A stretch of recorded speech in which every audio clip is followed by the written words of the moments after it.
함께 우리 1절로 7절 합독합니다. 시작. 그때 가이사 아구스도가 영을 내려 천하로 다 호적하라 하였으니 이 호적은 구레뇨가 수리아 총독이 되었을 때에 처음 한 것이라.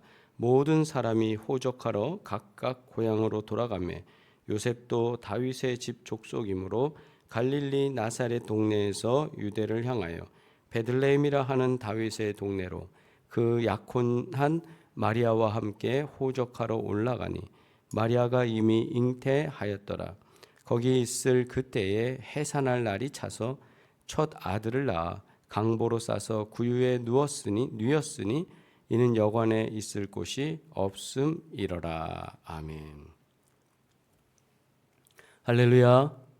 오늘도 우리 주님께서 도우시는 은혜로 임마누엘 하는 주님과 동행하는 주님과 함께하는 이 하루 되시길 주의 이름으로 축복합니다. 오늘도 이 새벽에 또 함께 기도하는 주의 귀한 성도들 하나님께서 지키시고 복되게 하실 줄 믿습니다. 오늘 말씀은 우리가 성탄을 하루 앞둔 오늘 성탄 이제 예수님의 오시는 마지막 과정, 예수님이 나오신다, 출생하신다, 나신다 이 말씀을 나누고 그 다음에 내일 우리가 또 성탄의 말씀을 나누도록 하겠습니다. 오늘 말씀에 하나님께서는 지난 주일에도 말씀드렸지만 세밀한 계획 가운데 하나님께서는 일을 하십니다. 그래서 1절로 3절 말씀에 그때에 가이사 아구스도가 영을 내려 천하로 다 호적하라 하였으니 이 호적은 구레뇨가 수리아 총독이 되었을 때에 처음 한 것이라. 모든 사람이 호적하러 각각 고향으로 돌아가매. 이 호적이라는 것이 우리는 이제 일상적으로 다 갖고 있는 이미 문화적으로 정착되어 있는 거지만 당시에 이렇게 대대적으로 하는 게 그리 쉽지 않은 일입니다. 그리고 특별히 그때에라고 해서 천하로 다 호적하라. 그러니까 로마 제국에 있는 모든 백성들에게 호적을 명했다. 이 쉬운 일 아니지 않습니까? 그래서 그 호적을 명하는 사건이 결국 어떻게 됐냐면 아기 예수가 예수님이 어디서 출생하는 사건이 됩니까? 베들레헴에서 출생하는 사건이 되는 겁니다. 베들레헴은 예루살렘 남쪽에 있고 예수님의 본거지라고 하는 예수님이 원래 자라난 동네는 갈릴리 옆에 있는 나사렛이라는 곳입니다. 그러니까 이 거리적으로도 멀고 그리고 나사렛에 있는 사람이 베들레헴까지 내려와서 왔다 갈 이유가 없는 거예요. 없는 거예요. 저는 서울에서 태어나서 서울에서 자라고 또 서울에 있다 보니까 서울에서는 수학여행 가면 어디로 갑니까? 보통 고등학생 때 저희 때는 경주까지 가는 거였어요. 그래서 경주를 가면 또 경주에서 서울에 있는 애들을 또 만나는 거예요. 대부분. 그런데 제가 참 신기했던 건 이렇게 남산이나 어디 가다 보면 지방에서 올라온 친구들이 경복궁에 가 있고 남산에 오고 하는 거예요. 쟤네는 왜 여기로는? 지방에 있는 친구들은 서울 여행 가는 게 희망이에요. 그러니까 서울에 있는 사람 입장에서 서울이 뭐 항상 보던 거니까 별로 뭐 그게 특별한 것도 없고 익숙하고 그런데 지방에 있는 사람들은 서울이 흥미로운 거고 그 다음에 서울에 있는 사람들 입장에서는 저 지방의 그 유적지들 뭐 그런 데 가서 경주에 가서 본다든가 어디 뭐 부여에 간다든가 이렇게 가서 보는 게 또 특별한 거예요. 그런데 재밌는 건 서울에 있다 보니까 뭐 여기저기 가고 목사다 보니까 뭐 신방도 가거나 장례가 나면 뭐 광주도 가고 저기 뭐 땅끝마을 해남도 가고 강진도 가고 이렇게 가니까 다 다녀보는데 웬만한 도시들 다 가보고 그 다음에 또 웬만한 데 문화도 좀 경험하게 됩니다. 그런데 이렇게 사람들 만나다 얘기 들어보면 안 가본 데도 많은 거예요. 또 들어보면 지방에서 서울 온 케이스 서울 몇 번 왔는지 세볼 정도로 또 더 확장돼서 보면 평생 여권 한 번 안 만들고 비행기 안 타는 상황, 타지 못하는 상황으로 살아가는 분들도 꽤 있습니다. 이 말은 자신이 태어난 지역을 벗어나지 않고 그 지역에서 계속 생활하다가 생을 마감하는 사람들이 의외로 많습니다. 지금도. 그런데 예전에는 더더욱 많았습니다. 예를 들어서 제가 나사렛에서 출생합니다. 그럼 나사렛에서 일반적인 사람들은 다 생을 마감하는 거예요. 그런데 그걸 굳이 저 베들레헴이라는 데까지 가서 출생신고라는 그 강압적인 또는 제재를 하는 그 방법이 없었으면 거기까지 갈 일이 없는데 거기 가서 거기서 출생신고를 해야 되는 그 상황이 벌어졌는데 문제는 거기서 예수님은 태어났다. 그 태어난 게 뭐가 문제냐? 그런데 재밌는 건 이건 하나님의 계획 속에 담긴 역사적인 일이다라는 거예요. 베들레헴 에브라다야 말씀드렸잖아요. 너는 비록 작을지라도 보잘것없지만 그런데 어디서 태어납니까? 예수님이 그 베들레헴 에브라다야 하는 그 곳에서 그 초라한 곳에서 별로 알려지지 않은 곳에서 그곳에서 태어난다. 그래서 그것을 뭐라고 그래요? 여기 2장 1절에 그때에 하나님께서 하시는 것 그때에 이게 하나님의 계획이다. 하나님의 계획. 로마의 통치 아래에서 이루어지는 하나님의 계획이 있었어요. 그리고 하나님의 그 계획을 이루게 하기 위해서 아구스토가 로마 황제가 그것을 명을 내리게 하는 거예요. 그리고 하나님이 그것을 하기 위해서 하나님은 여러 가지 일들을 하시는 거예요. 아니 어떻게 이 셈이라고 조그만 보잘것없는 이런 일까지도 그런데 하나님은 그런 일까지도 다 세밀하게 하시는 분이에요. 그래서 하나님은 뭐냐? 역사의 주관자가 되신다.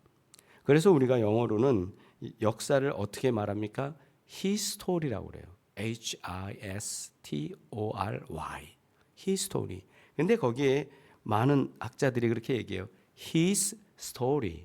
His라는 것 그분이 누구예요? 하나님의 스토리, 하나님의 이야기. 역사는 뭐냐? 하나님이 주관하시고 하나님이 이끄시고 하나님이 진행하시는 하나님의 뜻과 의지대로 그것이 역사다. 그게 히스토리다. 히스토리. 오늘 우리가 적용을 하고 우리가 우리 삶 속에서 한번 본다면 하나님의 계획은 끊임없이 세상의 환경과 역사의 흐름 모든 걸 통해서 하나님 역사하신다. 일하신다. 그러므로 우리는 하나님의 그 히스토리, 그분의 이야기를 우리는 믿고 의지하고 가면 된다. 그래서 하나님께 모든 주권을 드리고 우리는 순종하는 자세로 나아갈 때 하나님은 베들레헴이 필요하면 베들레헴에, 나사렛이 필요하면 나사렛에 하나님이 역사하시고 도우시고 인도하시는 줄 믿습니다. 두 번째로 우리 4절로 7절 말씀 보면 요셉도 다윗의 족속이므로 본거지로 가야 되는 겁니다. 그래서 갈릴리 나사렛 동네에서 유대를 향하여 베들레헴이라 하는 다윗의 동네로 베들레헴이 다윗이 기름 부음을 받은 동네니까 그곳으로 갑니다. 그런데 어떻게 갑니까? 약혼한 마리아까지 데리고 가야 합니다. 근데 이미 잉태되어져 있어요. 우리가 잘 알듯이. 그래서 거기 있을 때 해산할 날이 찾아왔습니다. 근데 6절 말씀 보십시오. 거기 있을 어떤 때? 그 때에. 그 타이밍에.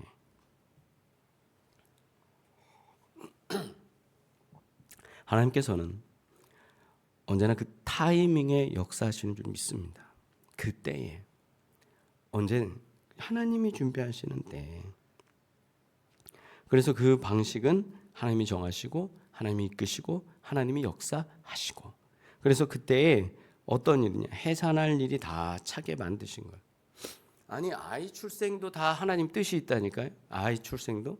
그래서 준비되어진 그때에 출산한 날이 됐다. 그런데 그분이 어디에 태어나시냐? 강보로 싸서 구유에 누였다. 처다들이에요. 잘 살고 못 살고의 문제가 아니라 누구든지 첫 번째는 굉장히 정성이 들어가고 마음이 쓰이고 최선을 다하거든요. 그래서 아이를 낳을 때 마음이 보통 마음은 아니었을 텐데 아니 갔더니 아이를 제대로 낳을 수가 없어요.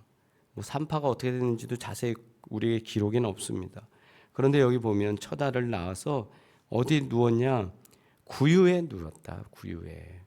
낮고 천한 곳, 정말 짐승의 밥통, 그곳에 진짜 하늘의 생명 양식이 내려온 거죠.